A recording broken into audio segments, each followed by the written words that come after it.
ਬਿਸਮਿਲ੍ਲਾਹਿਰਰਹਿਮਾਨਿਰਰਹੀਮ। अस्सलाम वालेकुम ਨਾਜ਼ਰੀਨ, ਤੁਸੀਂ ਦੇਖ ਲਓ ਕਿ ਕੱਲ੍ਹ ਜਿਹੜੀ ਫੈਸਲਾਬਾਦ ਰੀਜਨ ਦੇ ਵਿੱਚ ਤੇਜ਼ ਹਵਾਵਾਂ ਚੱਲੀਆਂ ਉਹਦੀ ਵਜ੍ਹਾ ਤੋਂ ਹੋਣ ਵਾਲਾ ਨੁਕਸਾਨ ਖਾਸ ਕਰਕੇ ਟਨਲ ਫਾਰਮਿੰਗ ਨੂੰ ਹੋਇਆ ਵਾ। ਬਾਕੀ ਕੋਈ ਐਸੀ ਫਸਲ ਨਹੀਂ ਸੀ ਹੈ। ਗੰਦਮ ਵੀ ਹਲੇ ਛੋਟੀ ਸਟੇਜ 'ਤੇ ਆ ਔਰ ਮੱਕੀਆਂ ਵੀ ਹੱਥ ਲੱਗ ਚੁੱਕੇ ਆ। ਇਸ ਤਰ੍ਹਾਂ ਟਨਲ ਫਾਰਮਿੰਗ ਨੂੰ ਬਹੁਤ ਜ਼ਿਆਦਾ ਨੁਕਸਾਨ ਹੋਇਆ ਵਾ। ਇਹ ਅਸੀਂ ਕੱਲ੍ਹ ਹੀ ਟਿਸ਼ੂ ਦੇ ਉੱਪਰ ਛਾਪਰ ਪਵਾਇਆ ਸੀ ਔਰ ਸੈਕਿੰਡ ਟਾਈਮ ਜਿਹੜੀ ਹਨੇਰੀ ਚੱਲੀ ਆ ਉਹ ਸਾਡਾ ਸਾਰਾ ਛਾਪਰ ਦਾ ਔਰ ਟਿਸ਼ੂ ਦਾ ਨੁਕਸਾਨ ਹੋ ਗਿਆ। ਜਿਹੜੀਆਂ ਤੁਹਾਨੂੰ ਸੋਟੀਆਂ ਨਜ਼ਰ ਆ ਰਹੀਆਂ ਵਾ ਪਹਿਲੇ ਸਾਲ ਦੀਆਂ ਸੀ, ਅਸੀਂ ਲਗਾਈਆਂ। ਸੋਟੀਆਂ ਨਹੀਂ ਟੁੱਟੀਆਂ ਹੈਗੀਆਂ, ਲੇਕਿਨ ਜਿਹੜੀ ਪੁਰਾਣੀ ਸੋਟੀ ਲੱਗੀ ਹੋਈ ਸੀ ਉਹ ਵਿੱਚੋਂ ਡੈਮੇਜ ਹੋਈ ਆ।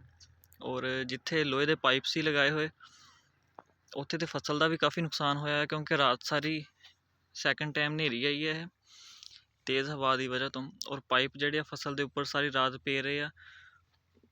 ਫਸਲ ਕਾਫੀ ਉਹਦਾ ਨੁਕਸਾਨ ਹੋਇਆ। ਔਰ ਜਿਹੜੀ ਛੋਟੀ ਫਸਲ ਆ ਨਾ, ਇਹ 'ਤੇ ਕੋਰੇ ਦਾ ਬੜਾ ਸਟ੍ਰੈਸ ਆਇਆ ਵਾ, ਸਾਰੀ ਝੁਲਸ ਗਈ ਆ।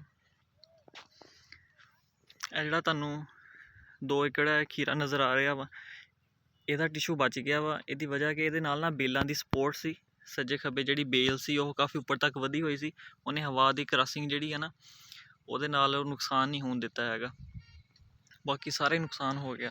ਅੱਲਾਹ ਤਾਲਾ ਦੇ ਕੰਮ ਆ ਜੀ। ਅੱਲਾਹ ਤਾਲਾ ਦੁਆ ਕਰਦੇ ਹਾਂ ਸਭ ਨੂੰ ਸਬਰ ਦੇਣ ਜਿਨ੍ਹਾਂ ਦਾ ਨੁਕਸਾਨ ਹੋਇਆ ਵਾ, ਔਰ ਸਾਨੂੰ ਗੌਰ ਫਿਕਰ ਕਰਨ ਦੀ ਤੌਫੀਕ ਦੇਣ ਤਾਂ ਕਿ ਅਸੀਂ ਆਪਣੇ ਉਸ਼ਰ ਦੇ ਬਾਰੇ ਸੋਚੀਏ।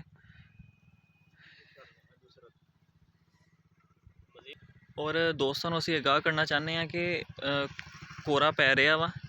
ਅਸੀਂ ਵੀ ਇਨਸ਼ਾਅੱਲਾ ਹੁਣ ਸਿਰਫ ਲੇਬਰ ਲੱਗੀ ਹੋਈ ਆ ਸਾਰਾ ਸਮੇਟ ਕੇ, ਕਿਉਂਕਿ ਇਹਦੇ ਨਾਲ ਉੱਪਰ ਟਿਸ਼ੂ ਗਿਰਿਆ ਹੋਇਆ ਵਾ, ਪੌਦੇ ਖ਼ਰਾਬ ਹੋ ਰਹੇ ਆ। ਅਸੀਂ ਇਹਨੂੰ ਪਾਣੀ ਲਗਾ ਰਹੇ ਹਾਂ ਤਾਂ ਕਿ ਕੋਰੇ ਤੋਂ ਇਹਨੂੰ ਬਚਾਇਆ ਜਾ ਸਕੇ, ਕਿਉਂਕਿ ਹਲੇ ਸੋਟੀਆਂ ਸਿੱਧੀਆਂ ਕਰਦੇ 1-2 ਦਿਨ ਲੱਗ ਜਾਣੇ। ਉਸ ਤੋਂ ਬਾਅਦ ਇਨਸ਼ਾਅੱਲਾ ਇਹਦੇ ਉੱਪਰ ਅਸੀਂ ਛਾਪਰ ਦੁਬਾਰਾ ਪਵਾਵਾਂਗੇ ਇਨਸ਼ਾਅੱਲਾ। ਅੱਲਾਹ ਤਾਲਾ ਖੈਰ ਕਰੇ। ਔਰ ਇਹਨੂੰ ਅਸੀਂ ਪਾਣੀ ਲਾਜ਼ਮੀ ਲਗਾਵਾਂਗੇ, ਕਿਉਂਕਿ ਇਹਦੇ ਨਾਲ ਅਸੀਂ ਕੋਰੇ ਤੋਂ ਬਚਾ ਸਕਦੇ ਹਾਂ ਆਪਣੀ ਫਸਲ ਨੂੰ। ਇਹ ਜ਼ਰੂਰੀ ਹਦਾਇਤ ਆ। ਜਿਹੜੇ ਦੋਸਤਾਂ ਦਾ ਨੁਕਸਾਨ ਹੋਇਆ ਵਾ ਉਹ ਵੀ ਇਸ ਤਰ੍ਹਾਂ ਹੀ ਕਰਨ। ਅੱਲਾਹ ਤਾਲਾ ਸਭ ਨੂੰ ਸਬਰ ਦੇਣ।